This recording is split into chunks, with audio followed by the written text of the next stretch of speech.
Welcome to the Campus Technology Insider podcast. I'm Rhea Kelly, Executive Editor for Campus Technology and your host. At the beginning of this year, when COVID-19 was just starting to cross our radar in the United States, universities in China were already closing their campuses and making the quick shift to online learning. One of the first institutions Campus Technology profiled about its experiences with remote learning was Xi'an Jiaotong-Liverpool University, an international institution of about 14,000 students located 50 miles west of Shanghai. Recently, the university reached out again with an update. It's stepping things up for the fall semester by outfitting classrooms for the HyFlex model, so that instructors can teach both remote and face-to-face students simultaneously.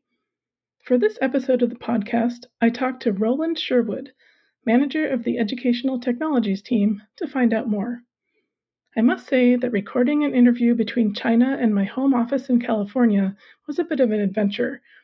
The first platform we tried didn't work at all, and once we got going with the second, the call dropped several times. I've cut most of the technical difficulties out, but left a little in just to preserve the continuity of our conversation. Here's our chat.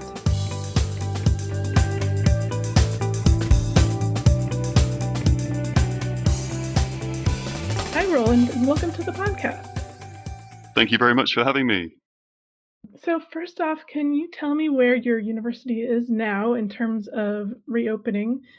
Are classes taking place both on campus and online? We're very close to the start of our new semester. We're starting in early September to open our doors again to year 2, 3, and 4 students, and that will be a combination of on-site teaching as well as fully online teaching for some students who can't yet make it back to the campus. So we're just kind of preparing everything and getting things in place for reopening very, very soon. And then can you also tell me about your role in particular and the role of your Educational Technologies team?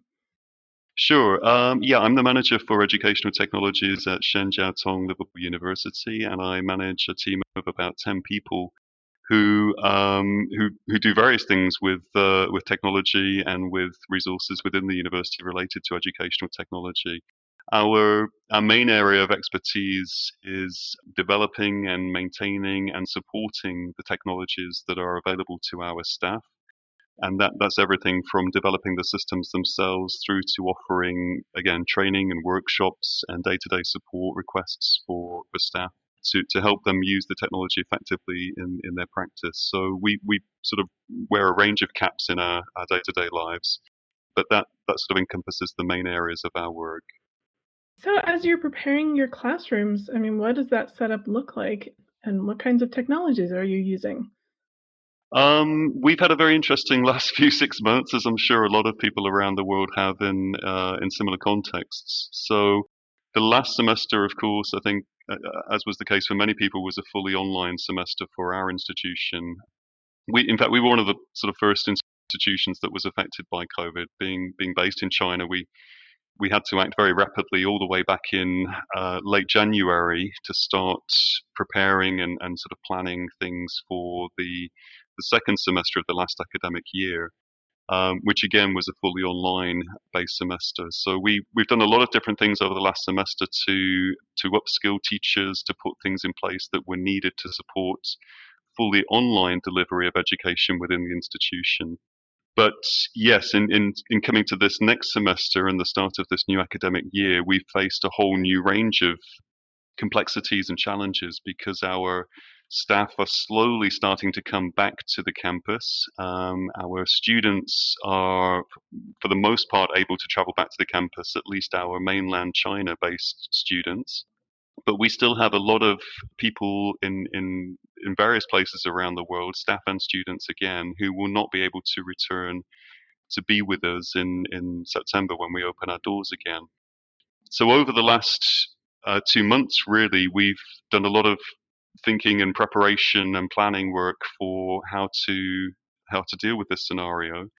And we've had to act very quickly based on sort of very rapidly moving situations to figure out how best we can support people in that way. And what that led us to is a combination of open source technologies that we were already using, which were very, very quick and easy to scale up and to use in new ways to support this new kind of HyFlex model that we needed to implement, as well as off the shelf hardware that we were able to purchase in bulk fairly quickly as well. And that hardware we've used to outfit all of the teaching spaces across the campus. We have I think it's about 250 spaces altogether. So with a combination of those two things, open source software and again off the shelf hardware, we've been able to put into place a setup which basically allows teachers to conduct HyFlex learning and teaching activities at very low cost and with very low complexity overall to us as an institution. We've done a lot of testing since we started to put the equipment into those rooms, and we've done a lot of planning about how best to support teachers and students who will be entering those spaces, as well as the students, obviously, who will be accessing the teaching and learning activities that are made available via those teaching spaces. And we still have some work to do in that area, but over the next sort of couple of weeks, we think that we'll be able to get everything in place and ready again fully for when our staff are back on the campus and we open our doors once more. So what would you consider sort of the baseline requirements? Obviously, I guess a camera, a video conferencing setup. Like, what are the components? Sure. It's a very simple setup, really. I mean, it's a functional setup more than anything. It's nothing very fancy, but it does the job. And we think that for most people, in most situations, it will allow them to do, you know, a reasonable form of sort of HyFlex learning and teaching. So, very simply, we have, starting from the software side of things, again, our open source software platform, which is Big Blue Button. We used Big Blue Button extensively in the previous semester for fully online learning and teaching activities, and it's worked really, really well for us. We're very happy with that solution, and it was a natural fit and a natural choice for us to implement that as the software foundation for the HyFlex teaching and learning arrangements as well. So that's the software side of things. And again, in terms of scaling that up, it was very easy for us just to add a few more servers to our cluster, to our pool, to make sure that we've got a bit more of a robust architecture ready for when people are starting to use it extensively here on the campus as well as fully online. The hardware side of things is a very simple arrangement in terms of I think it's a Logitech webcam, a standard webcam that you can buy off the shelf or off a virtual shelf from Amazon. It does have a very, very good microphone built into it, which is one of the key reasons we chose that particular model. I'm afraid I can't remember the model number right now, but it has a really nice microphone built into it with a fairly wide range of pickups. So you can walk about sort of 5 or 6 meters away from this microphone and still be picked up fairly clearly, still have pretty good audio quality even from a reasonable distance. So Mhm. for our teachers to be able to initiate the session with Big Blue Button, but then to be able to walk around the classroom a little bit and still have their audio picked up by the microphone was quite important for us. The other component is a very simple one. It's just a tripod, which that webcam and microphone arrangement sit on top of, and that allows the teacher to basically position the camera very easily wherever they would like it to be pointed. So it might be pointed, for example, at them as they're talking. It might be pointed at the whiteboard or some other object in the room that they'd like to showcase. Equally, it might be pointed out towards the students, the audience in the room, in the case that they would, that they need to be made sort of visible on the camera for people participating online. So again, it's a very, very simple setup, and we've been able to outfit that across all 250 rooms in about a month or so. And it's in our testing and in our trialing with various staff members, it does the job. It's not a very fancy setup in terms of multiple camera angles or sort of high definition or being able to zoom in on things in great detail, but it does allow students online to participate in the session with pretty good audio and to have a good sense visually of what's happening in the classroom at that particular time as well. And do the students have their own, I mean, are they able to contribute from their end, or are they mostly just watching the class happen? They're absolutely able to participate, and when we did when we sort of started thinking about this issue and this situation, we very much wanted them to feel included. HyFlex learning and teaching for us is, yes, it's very important that people online are able to experience as much of what might be happening in the classroom in the same way as students who are in that classroom as well. So for us, again, we wanted them to be able to have access in various ways and to be able to contribute to the activities that are taking place there. For us, that means that they can, in the most basic ways, they can obviously use the chat functionality within Big Blue Button to pose questions, to post comments in that way. But also, should they choose to, of course, they can come onto their webcam or their microphone and they can ask questions and be seen and heard by the people in the classroom as well. And those students or staff members in the classroom can also, of course, communicate with the people online. There's a two-way process of audio and video that's possible here. So we're very strongly encouraging people to promote the idea of students participating who might be fully online, and we're very interested to see how that might work out. Beyond that, of course, there are ways that they can participate and feel included in activities besides just sort of simple video and audio chats. We have the ability, for example, in our Big Blue Button solution to do things like breakout rooms for group work, where they can work on documents together and sort of do brainstorming and things like that. We're very keen for people to create breakout rooms that include people in both the classroom as well as online as well, and promote inclusivity and participation across those two groups of our student community. Mhm. So yeah, we definitely want students to be doing that. Whether they will remains to be seen, but we're Mhm. definitely hopeful that that will happen. And we're encouraging teachers to think about designing their activities in that way as well. Yeah, I'm curious about the kind of training that faculty will need, to sort of adjust their teaching methods. You know, how does this new model impact them? It's been a big challenge to think about all of the different ways that teachers would need support and guidance around this new model of teaching delivery. It's a big change for a lot of our staff. A lot of them are, before this previous semester, a lot of them are not used to doing an extensive amount of their teaching delivery online. We have a teaching community who I think quite proudly are sort of very invested in teaching in classroom. They enjoy the experience, and it's a core component of their day to day work. So yes, there's a lot of challenges for us in both promoting this to teachers as well as again supporting them to be able to undertake this activity effectively. For us, that's involved a number of things. It involved obviously design of resources and informational content that we can provide to staff to provide background information, to give them context about why we're doing this, why this activity is beneficial for them and beneficial for their students.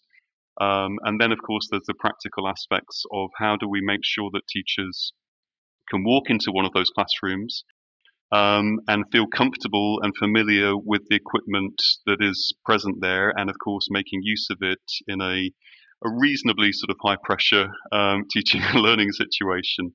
Mhm. A lot of our teachers, as I'm sure is the case in many institutions around the world, they are teachers. They are people who are focused on their discipline and on teaching their students. And the technology side of things is something that comes perhaps rightly so after that.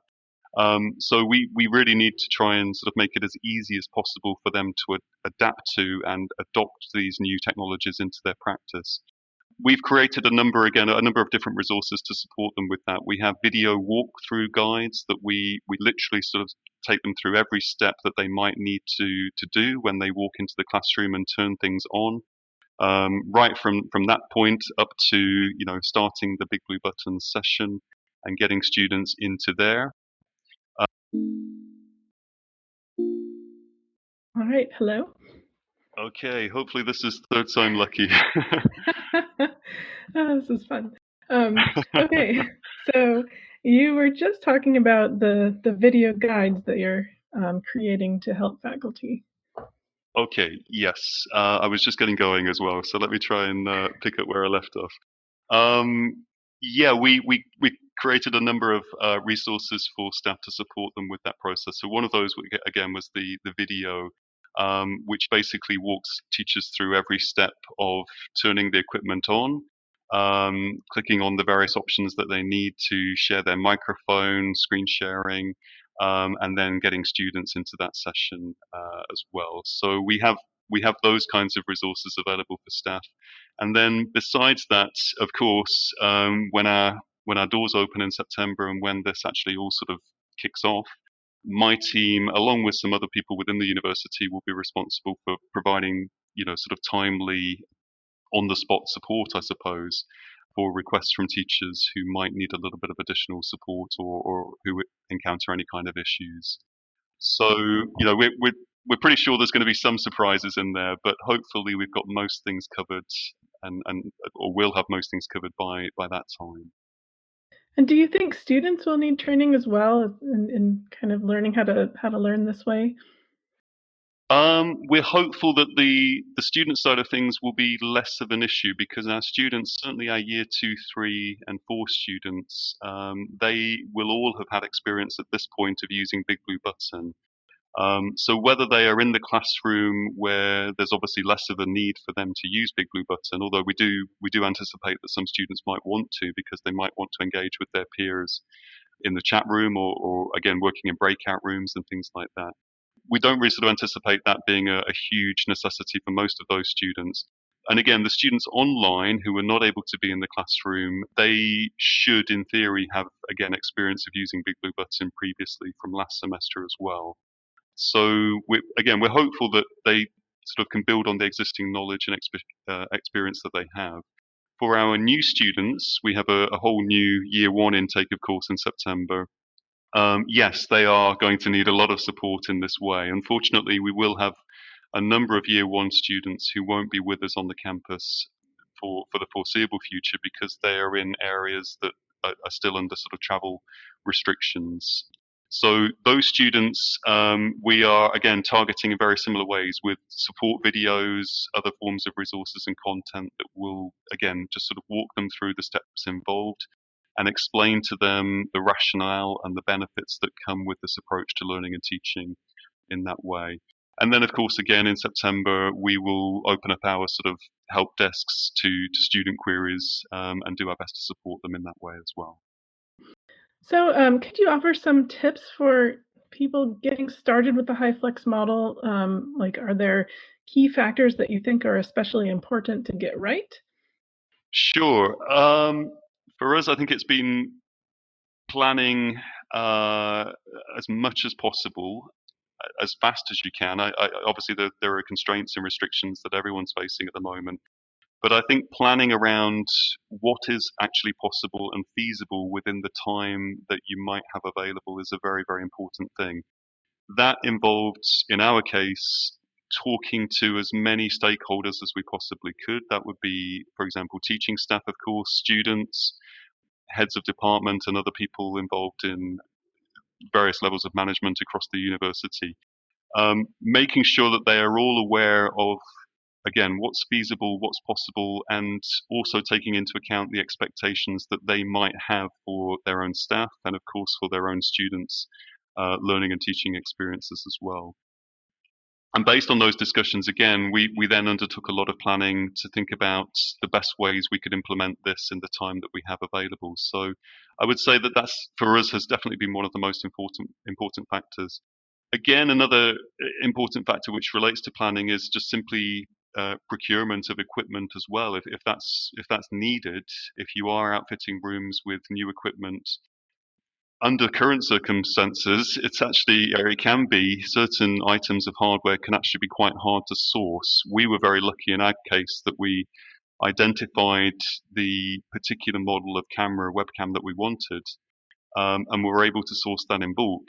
So, again, we needed 250 of those in a very very short amount of time. But we did look at some other options, and we looked at other webcams and pieces of equipment, and they were all noticeably quite hard to track down because I think of manufacturing shutdowns or disruption. It was clear that there were certain pieces of hardware and equipment that would be very hard to get within the time that we would have available to us. Mm-hmm. So again, relating to planning, you need to be sure that you can actually get your hands on the equipment if you're going to go that route as well. And then again, I think as I mentioned previously, just making sure that teachers are supported. That's a really critical part of this process as well.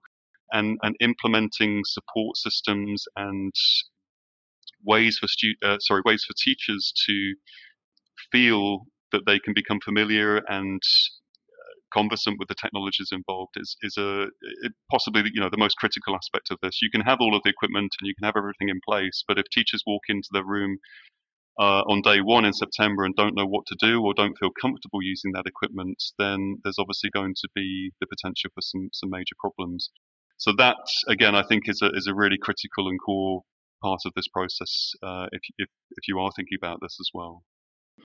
And how about any common mistakes or misconceptions that you've run across? Do people have expectations, maybe unrealistic expectations of what it is like? Yes, thank you. That's a really great question because that's something that's come up in a lot of discussions that we've had again with those various stakeholders. We've had everything, we've had questions along the lines of, well, does this mean our students no longer have to come to the classroom, even the students who are on the campus, for example?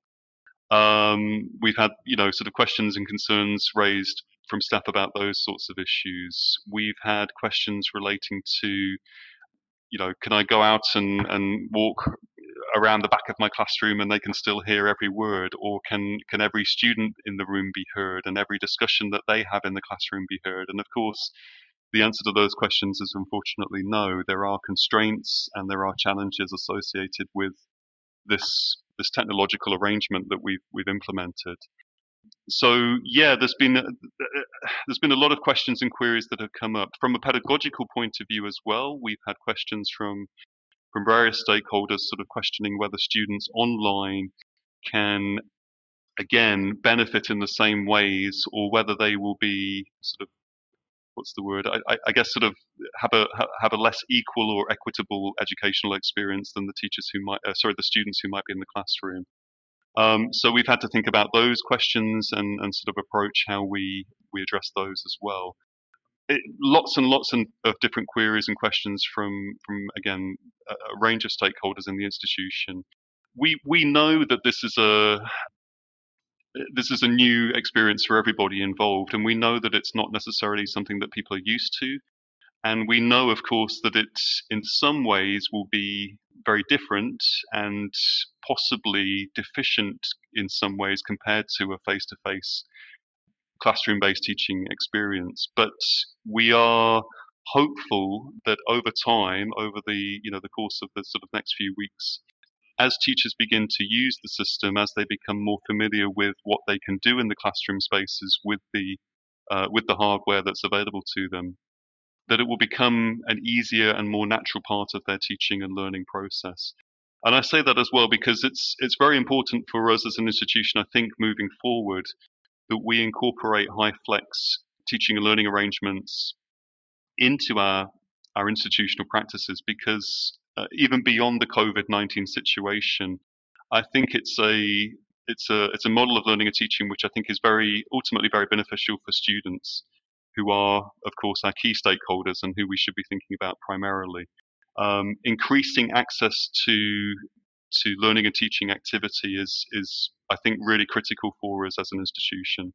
So my hope is that again, even with the challenges and the sort of potential for doubts, I suppose, from some members of staff, my hope is that over time people will see the benefits and the increase that comes with this in terms of students being able to engage effectively, more effectively perhaps than they otherwise might be able to.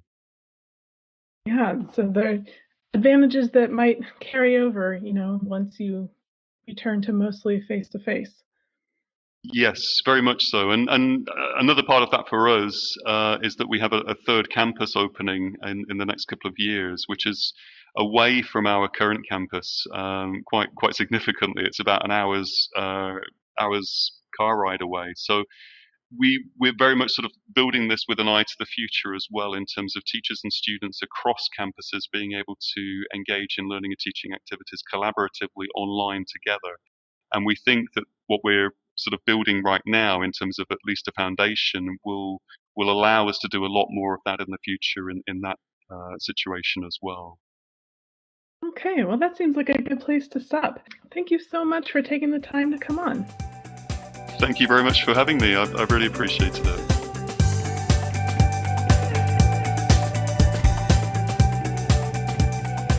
Thank you for joining us. I'm Rhea Kelly, and this was the Campus Technology Insider Podcast.